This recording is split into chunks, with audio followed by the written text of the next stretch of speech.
talk about too, you had a difficult time after last year. How bad was it? How bad was the bullying? Because we see the bubbly side of you, but how bad did it get?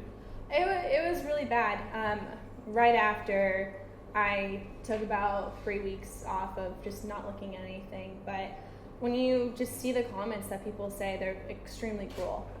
They attack not only me, but my parents, my family, my friends, and they say I'm a disgrace to golf, and no one sees that, and it's really hard, and I still get those comments, and I still deal with it every day. But I'm sorry.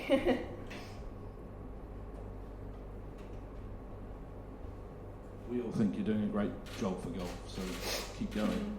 Let's move on. Sorry. I didn't want to cry.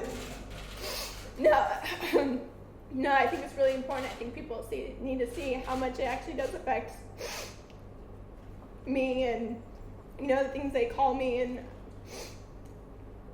I feel like I was raised right for my parents, and for them to attack my parents and attack what I'm doing, it's really difficult, and I struggled with a lot of depression after it, because as a 22-year-old, you feel like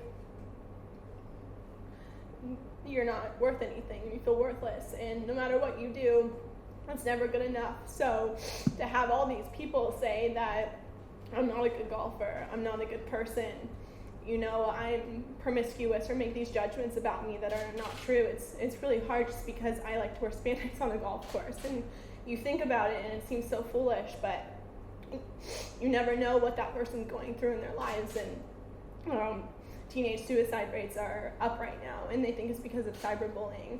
And so if I can share my story, and I'm okay with being emotional about it, and I'm okay with kind of expressing what happened to me, because people don't realize how hard it really was on me, and how bad it really does get, and the comments that I do get, and people threatening my life and saying that the world is better off without me. People don't see that side of it.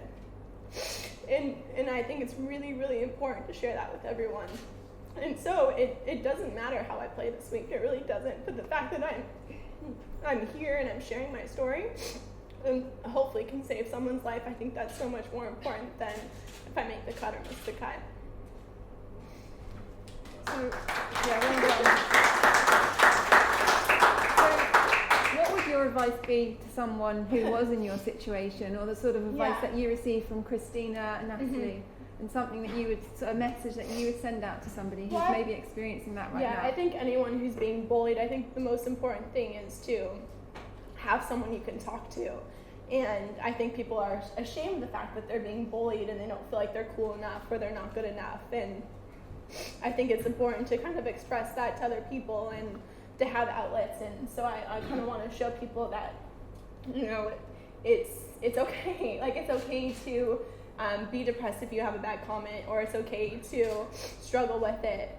But if I can be that person that can talk to them about it, I think that's really important. I think Christina Kim and Natalie Golbus and like my family, and they were there for me. And so I think it's important to just have a really strong support system, and have someone you can talk to, and to share these stories publicly and openly, because no one ever talks about it.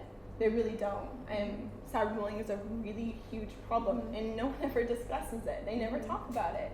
And so it needs to be talked about. The awareness needs to be brought to the subject, and it's no longer funny. It's not the cool thing to do, to make fun of other people, and you need to be supportive, and I think that's really important.